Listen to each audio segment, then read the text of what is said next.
ఓం సమర్థ సద్గురు శ్రీ సాయినాథాయ నమ. శ్రీ సాయి సచ్చరిత్రము 6వ అధ్యాయము. సాయిబాబా యొక్క అనుమతి, వాగ్దానము. ఉరుసు ఉత్సవము, చందనోత్సవము. ఉరుసు శ్రీరామనవమి ఉత్సవముగా మారిన వైనము, మసీదుకు మరమ్మత్తులు. సాయిబాబా యొక్క అనుమతి, వాగ్దానము. సంసారమను సాగరంలో జీవుడనడి యోడ సద్గురుడే సరంగు ఏయి నడుపునప్పుడు అది సులభముగను సురక్షితముగను గమ్యమును చేరును. సద్గురువు అనగానే సాయిబాబా స్ఫురణకు వచ్చుచున్నారు. నా కండ్ల ఎదుట సాయిబాబా నిలిచియున్నట్లు, నా నుదుట ఊది పెట్టుచున్నట్లు, నా శిరస్సుపై చేయివేసి ఆశీర్వదించుచున్నట్లు పొడముచున్నది. నా మనస్సు సంతోషముతో నిండిపోయి కండ్ల నుండి ప్రేమ పొంగి పొరలుచున్నది. గురు హస్తస్పర్శ మహిమ అద్భుతమైనది. ప్రళయాగ్నిచే కూడా కాలనట్టి వాసనామయమైన సూక్ష్మ శరీరము గురుకర స్పర్శ తగులగనే భస్మమై పోవును. అనేక జన్మార్జిత పాప సంచయము పటాపంచలై పోవును. ఆధ్యాత్మిక సంబంధమైన విషయములు వినుటకే విసుగుపడు వారి వాక్కు కూడా నెమ్మది పొందును. శ్రీసాయి సుందర రూపము కాంచుట తోడని కంఠమునందు ఆనందాతిరేకములతో గద్గదం అగును. కన్నుల నుండి ఆనందాశ్రువులు పొంగి పొరలును. హృదయము భావోద్రేకముతో ఉక్కిరిబిక్కిరి అగును. నేనే తానను స్ఫురణ మేల్కొని ఆత్మసాక్షాత్కారమునందును కలిగించును. నేను నీవు అను భేదభావమును తొలగించి బ్రహ్మైక్యానుభవమును సిద్ధింపచెయ్యును. నేను వేదపురాణాది సద్గ్రంథములు చదువునప్పుడు నా సద్గురుమూర్తియే అడుగడుగునకు జ్ఞప్తికి వచ్చుచుండును. నా సద్గురువైన శ్రీ సాయిబాబాయే శ్రీరాముడుగా శ్రీకృష్ణుడుగా నా ముందు నిలిచి తన లీలలను తామే వినిపింప చేయునట్లు తోచును. నేను భాగవత పారాయణకు పూనుకొనగానే శ్రీసాయి ఆపాదమస్తకము కృష్ణుని వలె కాన్పించును. భాగవతము ఉద్ధవగీతయో తామే పాడుచున్నట్లుగా అనిపించును. ఎవరితోనైనా సంభాషించుచున్నప్పుడు సాయిబాబా కథలే ఉదాహరణములుగా ఇచ్చుటకు జ్ఞప్తికి వచ్చును. నాకై నేను ఏదైనా వ్రాయ తలపెట్టినచో ఒక మాట గాని వాక్యము గాని వ్రాయుటకు రాదు.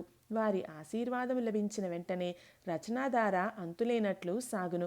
భక్తునిలో అహంకారము విజృంభించగనే బాబా దానిని అణిచివేయును. తన శక్తితో వాని కోరికలు నెరవేర్చి సంతుష్టి చేసి ఆశీర్వదించును. సాయి పాదములకు సాష్టాంగ నమస్కారము చేసి సర్వస్య శరణాగతి చేసిన వానికి ధర్మార్థ కామ మోక్షములు కరతలామలకలం అగును. భగవత్ సాన్నిధ్యమునకు పోవుటకు కర్మ, జ్ఞాన, యోగ, భక్తి మార్గములనడి 4 త్రోవలు కలవు. అన్నింటిలో భక్తి మార్గము కష్టమైనది. అది ముండ్ల గోతులతో నిండియున్నది. సద్గురుని సహాయంతో ముండ్లను గోతులను తప్పించుకొని ముందుకు సాగినచో గమ్యస్థానము అవలీలగా చేరవచ్చును. ఈ సత్యమును దృఢముగా నమ్ముడని శ్రీ సాయిబాబా నొక్కి ఒక్కాణించినది.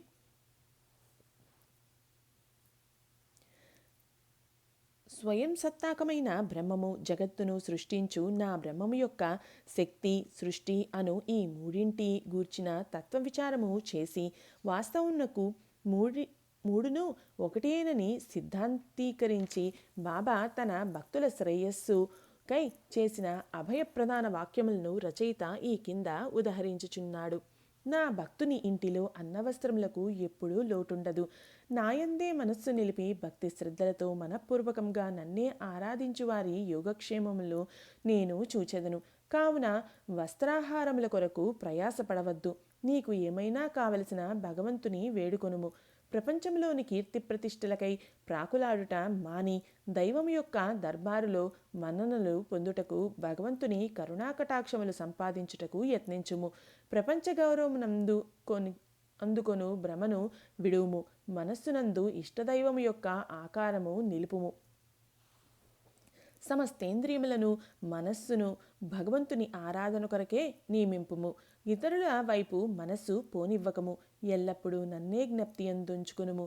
మనసును ధన సంపార్జన, దేహపోషణ, గృహ సంరక్షణ మొదలుగున్న విషయముల పట్ల సంచరించకుండా గట్టిగా నిలుపుము. అప్పుడు అది నెమ్మది వహించి శాంతముగను చింతారహితముగను యుండును.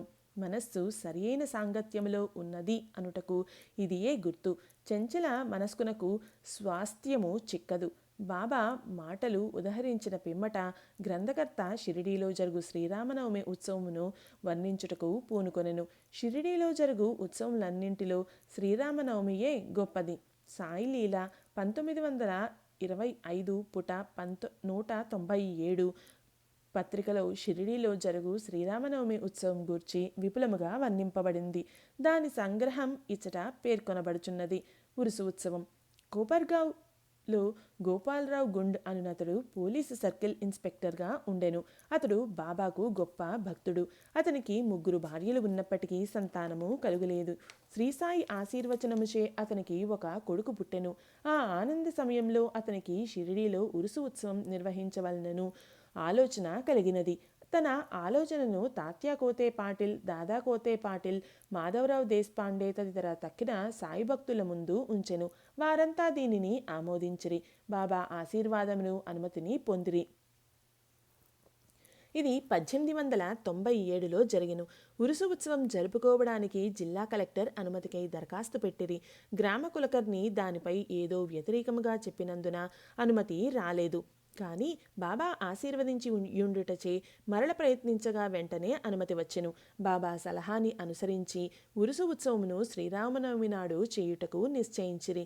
ఈ ఉరుసు ఉత్సవమును శ్రీరామనవమి నాడు జరుపుకొనుమనటలో హిందూ మహమ్మదీయుల సమైక్యతాభావమును బాబా ఉద్దేశము కాబోలు.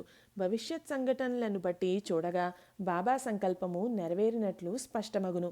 ఉత్సవం జరుపుటకు అనుమతి అయితే వచ్చెను, కానీ ఇతర అవాంతరములు కొన్ని తలెత్తినవి. చిన్న గ్రామమైన షిరిడీలో నీటి ఎద్దడి అధికముగా ఉండెను. గ్రామమంతటికి 2 నూతులు ఉండేటివి. ఒకటి ఎండాకాలంలో ఎండిపోవుచుండెను. రెండవ దానిలోని నీళ్లు ఉప్పనివి. ఈ సమస్యను బాబాకు నివేదించగా బాబా ఆ ఉప్పునీటి బావిలో పువ్వులు వేసెను.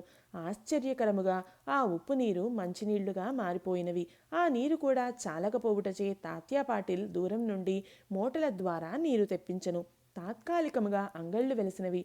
కుస్తీ పోటీలకు ఏర్పాట్లు చేయబడినవి. గోపాలరావు గుండునకు ఒక మిత్రుడు కలడు. వాని పేరు దాము అన్నా కాసార్. అతనిది అహ్మద్నగర్. అతనికి 2 భార్యలు ఉన్నప్పటికీ సంతానము లేకుండెను. అతనికి కూడా బాబా ఆశీర్వాదముచే పుత్ర సంతానము కలిగెను. ఉత్సవము కొరకు ఒక జెండా తయారు చేయించవలనని గోపాలరావు అతనికి పురమాయించెను. అటులనే నానాసాహెబ్ నిమోన్కర్నకు ఒక నగిషీ జెండా తెమ్మని కోరెను. ఈ 2 జెండాలను ఉత్సవముతో తీసుకొని పోయి మసీదు 2 మూలలందు నిలబెట్టిరి. ఈ పద్ధతి ఇప్పటికీ అవలంబించుచున్నారు. బాబా తాము నివసించిన ఆ మసీదు ద్వారకామయి అని పిలిచెడివారు. చందనోత్సవము. సుమారు 5 ఏళ్ల తర్వాత ఈ ఉత్సవంతో పాటు ఇంకొక ఉత్సవం కూడా ప్రారంభమయ్యెను. కోరాలా గ్రామమునకు చెందిన అమీరు శక్కర్ దలాల్ అను మహమ్మదీయ భక్తుడు చందన ఉత్సవమునకు ప్రారంభించెను. ఈ ఉత్సవము గొప్ప మహమ్మదీయుల పకీరుల గౌరవార్థము చేయుదురు. వెడల్పు పళ్ళెరములో చందనపు ముద్ద నుంచి తలపై పెట్టుకొని సాంబ్రాణి ధూపములతో బాజా భజంత్రీలతో ఉత్సవం సాగించెదరు. ఉత్సవం ఊరేగిన పిమ్మట మసీదుకు వచ్చి మసీదు గూటిలోనూ గోడలపైనను ఆ చందనమును చేతితో అందర్నూ తట్టెదరు. మొదటి 3 సంవత్సరములు ఈ ఉత్సవమును అమీర్ శక్కరు నిర్వహించెను. పిమ్మట అతని భార్య ఆ సేవను కొనసాగించెను.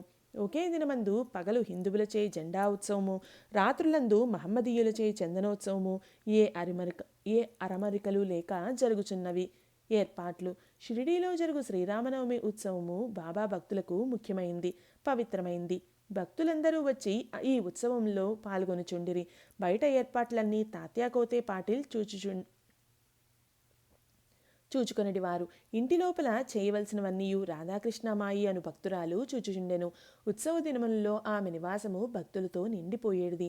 ఆమె వారికి కావలసిన ఏర్పాట్లు చూచుకొనుటియే కాక ఉత్సవమునకు కావలసిన సరంజామానంతయు సిద్ధపరచుచుండెను. అంతేకాదు, స్వయముగా ఆమె మసీదును శుభ్రపరిచి గోడలకు సున్నము వేయుచుండెను.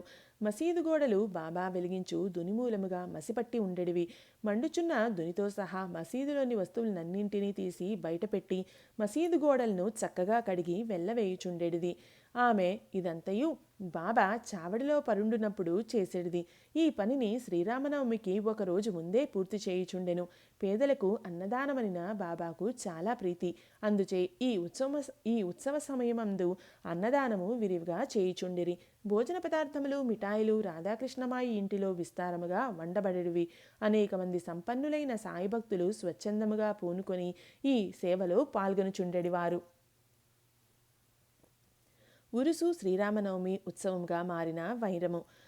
ఈ ప్రకారముగా 1897 నుండి 1911 వరకు ఉరుసు ఉత్సవము శ్రీరామనవమి నాడు వైభవంగా జరుగుచుండెను. రాను రాను అది వృద్ధి అగుచు ప్రాముఖ్యము సంతరించుకొనెను. 1912లో ఈ ఉత్సవమునకు సంబంధించిన ఒక మార్పు జరిగెను. శ్రీ సాయినాథ సగుణోపాసన గ్రంథకర్త అయిన కృష్ణారావు జాగేశ్వర్ భీష్మ అనువాడు దాదాసాహెబ్ కాపడ్డేతో కలిసి ఉత్సవమునకు వచ్చెను. వారు దీక్షిత్వాడాలో బస చేసిరి. ఉత్సవం ముందు రోజున కృష్ణారావు దీక్షిత్వాడ వసారాలో పండుకొని ఉండెను. ఆ సమయంలో లక్ష్మణరావు ఉరఫ్ కాకా మహాజని పూజా పరికరములు పళ్లంతో మసీదునకు పోవుచుండెను. అతన్ని చూడగానే భీష్మకు ఒక కొత్త ఆలోచన తట్టెను. వెంటనే కాకా మహాజనిని దగ్గరకు పిలిచి అతనితో ఉరుసు ఉత్సవము శ్రీరామనవమి నాడు చేయుమనుటలో భగవదుద్దేశం ఏదియో ఉండవచ్చును. శ్రీరామనవమి హిందువులకు చాలా ముఖ్యమైన పర్వదినం కనుక ఈ దినమందు రామజన్మోత్సవము ఏల జరపకూడదని అడిగెను. కాకా మహాజనికి ఆ ఆలోచన బాగా నచ్చింది. తమ సంకల్పమునకు బాబా అనుమతి సంపాదించుటకు ఆయత్తమైరి. కానీ భగవత్ సంకీర్తన చేయుటకు అంత తక్కువ వ్యవధిలో హరిదాసును సంపాదించుట కష్టము. ఈ సమస్యను కూడా తుదకు భీష్మయే పరిష్కరించెను. ఎట్లనా అతని వద్ద రామాఖ్యానము అను శ్రీరాముని చరిత్ర సిద్ధముగా ఉండుటచే అతడే దాన్ని సంకీర్తన చేయుటకు కాకా మహాజని హార్మోనియం వాయించుటకు తీర్మానించిరి. చక్కెరతో కలిపిన సొంటిగుండ ప్రసాదము రాధాకృష్ణమాయి చేయుటకు ఏర్పాటయ్యెను. బాబా అనుమతి పొందుటకై వారు మసీదుకు పోయిరి. సర్వజ్ఞుడైన బాబా వాడాలో ఏమి జరుగుచున్నదని మహాజనిని ప్రశ్నించెను. బాబా అడిగిన ప్రశ్నలోని అంతరార్థమును మహాజని గ్రహించలేక ఏమీ జవాబివ్వక మౌనముగా ఉండెను. బాబా అదే ప్రశ్న భీష్మను అడిగెను. అతడు శ్రీరామనవమి ఉత్సవం చేయవలయునున్న తమ ఆలోచనను బాబాకు వివరించి అందులకు బాబా అనుమతి ఇవ్వవలనని కోరెను. బాబా వెంటనే ఆశీర్వదించెను. అందరూ సంతసించి రామజయంతి ఉత్సవమునకు సంసిద్ధులైరి. ఆ మరుసటి దినము మసీదును అలంకరించిరి. రాధాకృష్ణమాయి ఒక ఊయల్ను ఇచ్చెను. దానిని బాబా ఆసనం ముందు వేలాడగట్టిరి. శ్రీరామ జన్మోత్సవ వేడుక ప్రారంభమయ్యెను. భీష్ముడు కీర్తన చెప్పుటకు లేచెను. మహాజని హార్మోనియం ముందు కూర్చెనెను. అప్పుడే లెండి నుండి మసీదుకు వచ్చిన బాబా అదంతయు చూచి మహాజనిని పిలిపించెను. రామజన్మోత్సవం జరుపుటకు బాబా ఒప్పుకొనునో లేదో ఏమగునో అని జంకుతూ అతడు బాబా వద్దకు వెళ్ళెను. అది అంతయు ఏమని అక్కడ ఊయల ఎందుకు కట్టిరని బాబా అతన్ని అడిగెను. శ్రీరామనవమి ఉత్సవము ప్రారంభమైనదనియు అందులకై ఊయల కట్టిరనియు అతడు చెప్పెను. బాబా మసీదులో ఉండు భగవంతుని నిర్గుణ స్వరూపమును సూచించు నింబారు నుండి 2 పూలమాలలు తీసి ఒకటి మహాజని మెడలో వేసి ఇంకొకటి భీష్మకు పంపెను. హరికథ ప్రారంభమయ్యెను. రామకథా సంకీర్తనము ముగిగానే బాజా భజంత్రి ధ్వనుల మధ్య శ్రీరామచంద్రమూర్తికే జై అను జయ జయధ్వానములు చేయుచు పరమోత్సాహముతో అందరూ ఒకరిపై ఒకరు గులాల్ చల్లుకొనిరి. అంతలో ఒక గర్జన వినపడెను. భక్తులు చల్లుకొనుచుండిన గులాల్ ఎటులనో పోయి బాబా కంటిలో పడెను. బాబా కోపముతో బిగ్గరగా తిట్టుట ప్రారంభించెను. ఇది చూచి చాలామంది భయంతో పారిపోయిరి. కానీ బాబా యొక్క సన్నిహిత భక్తులు మాత్రం అవన్నీ తిట్ల రూపముగా బాబా తమకిచ్చిన ఆశీర్వాదములని గ్రహించి కదలక అక్కడనే యుండిరి. శ్రీరామ జయంతి నాడు రావణుడనే అహంకారాది అరిషడ్వర్గములను సంహరించుటకు శ్రీసాయి రూపములో ఉన్న శ్రీరాముడు ఆగ్రహించుట సహజమే కదా అని భావించిరి. షిరిడీలో ఏదైనా కొత్తది ప్రారంభించినప్పుడల్లా బాబా కోపించుట ఒక రివాజు. దీనిని తెలిసిన వారు గమ్మున ఊరకుండిరి. తన ఊయల్ను బాబా విరుచునను భయంతో రాధాకృష్ణమాయి మహాజనిని పిలిచి ఊయల్ను తీసుకుని రమ్మనెను. మహాజని పోయి దానిని విప్పుచుండగా బాబా అతని వద్దకు పోయి ఊయల్ను తీయవలదని చెప్పెను. కొంతసేపటికి బాబా శాంతించెను. ఆనాటి మహాపూజ హారతి మొదలుగున్నవి ముగిసెను. సాయంత్రం మహాజని పోయి ఊయలను విప్పుచుండగా ఇంకనూ దాని అవసరం ఉన్నదని కనుక దానిని విప్పవద్దని బాబా అతన్ని వారించెను. రామనవమి మరుసటి దినము జరుపు గోపాల కాలోత్సవంతో గాని ఉత్సవం పూర్తి కాదను విషయము అప్పుడు భక్తులకు స్ఫురించెను. మరునాడు శ్రీకృష్ణ జననము నాడు పాటించు కాలాహండి అను ఉత్సవము జరిపిరి. కాలాహండి అనగా నల్లని కుండలో అటుకలు, పెరుగు, ఉప్పు, కారము కలిపి వేలాడగట్టెదరు. హరికథ సమాప్తమైన పిమ్మట దీనిని కట్టెతో పగలగొట్టెదరు. రాలిపడిన అటుకులను భక్తులకు ప్రసాదముగా పంచిపెట్టెదరు. శ్రీకృష్ణ పరమాత్ముడు ఈ మాదిరిగానే తన స్నేహితులకు గొల్లవాండ్రులకు పంచిపెట్టుచుండెను. ఆ మరుసటి దినము ఇవన్నీ పూర్తయిన పిమ్మట ఊయలను విప్పుటకు బాబా సమ్మతించెను. శ్రీరామనవమి వేడుకలు ఈ విధంగా జరిగిపోవుచుండగా పగటివేళ పతాకోత్సవము, రాత్రియందు చందనోత్సవము కూడా యథావిధిగా జరిగినవి. ఈ విధముగా ఆనాటి నుండి ఉరుసు ఉత్సవము శ్రీరామ ఉత్సవముగా మారెను. 1913 నుండి శ్రీరామనవమి ఉత్సవంలోని అంశములు క్రమంగా హెచ్చినవి. చైత్రపాఠ్యము నుండి రాధాకృష్ణమాయి నామసప్తాహం ప్రారంభించుచుండెను. భక్తులందరూ వంతుల వారీగా అందులో పాల్గొనుచుండిరి. ఒక్కొక్కప్పుడు రాధాకృష్ణమాయి కూడా వేకువజాముననే భజనలో చేరుచుండెను. శ్రీరామనవమి ఉత్సవములు దేశమంతటా జరుగుటచే హరికథా కాలక్షేపము చేయు హరిదాసులకు దొరుకుట దుర్లభంగా ఉండెను. శ్రీరామనవమి 5-6 రోజుల ముందు ఆధునిక తుకారాం అను పిలువబడు బాలాబువ మాలీయను సంకీర్తనాకారుని కాకా మహాజని యాదృచ్ఛికముగా కలియుట తటస్థించినది. శ్రీరామనవమి నాడు సంకీర్తన చేయుటకు మహాజని అతన్ని షిరిడీ తోడ్కొని వచ్చెను. ఆ మరుసటి సంవత్సరం కూడా అనగా 1914లో తన స్వగ్రామమైన సతారా జిల్లా బృహద్ సిద్దికవటే గ్రామంలో ప్లేగు వ్యాపించి ఉండుటచే బాలబువ సతార్కర్ సంకీర్తనా కార్యక్రమం లేక ఖాళీగా ఉండెను. కాకాసాహెబ్ దీక్షిత్ ద్వారా బాబా అనుమతి పొంది అతడు షిరిడీ వచ్చి హరికథా సంకీర్తనను చేసెను. బాబా అతన్ని తగినట్లు సత్కరించెను. 1914వ సంవత్సరంలో ప్రతి సంవత్సరం శ్రీరామనవమి నాడు షిరిడీలో సంకీర్తన చేయు బాధ్యతను శ్రీ దాసగను మహారాజునకు బాబా అప్పగించుట ద్వారా ఏటేటా ఒక్కొక్క కొత్త హరిదాసును పిలుచు సమస్య శాశ్వతంగా పరిష్కరింపబడెను. 1912 నుండి ఈ ఉత్సవం రాను రాను వృద్ధి పొందుచుండెను. చైత్రశుద్ధ అష్టమి మొదలు ద్వాదశి వరకు షిరిడి తేనెతుట్టె వలె ప్రజలతో కిటకిటలాడుచుండెను. అంగళ్ల సంఖ్య పెరిగిపోయెను. కుస్తీ పోటీలలో అనేక మంది ప్రముఖ మల్లులు పాల్గొనుచుండిరి. పేదలకు అన్న సంతర్పణ విరివిగా జరుగుచుండెను. రాధాకృష్ణమాయి కృషి షిరిడి యొక్క సంస్థానంగా రూపొందెను. వివిధములైన హంగులు అలంకారములు పెరిగినవి. అలంకరింపబడిన గుర్రము, పల్లకి, రథము, పాత్రలు, వెండి సామానులు, బాల్టీలు, వంట పాత్రలు, పటములు, నిలువుటద్దములు మొదలగున్నవి బహూకరింపబడెను. ఉత్సవమునకు ఏనుగులు కూడా వచ్చెను.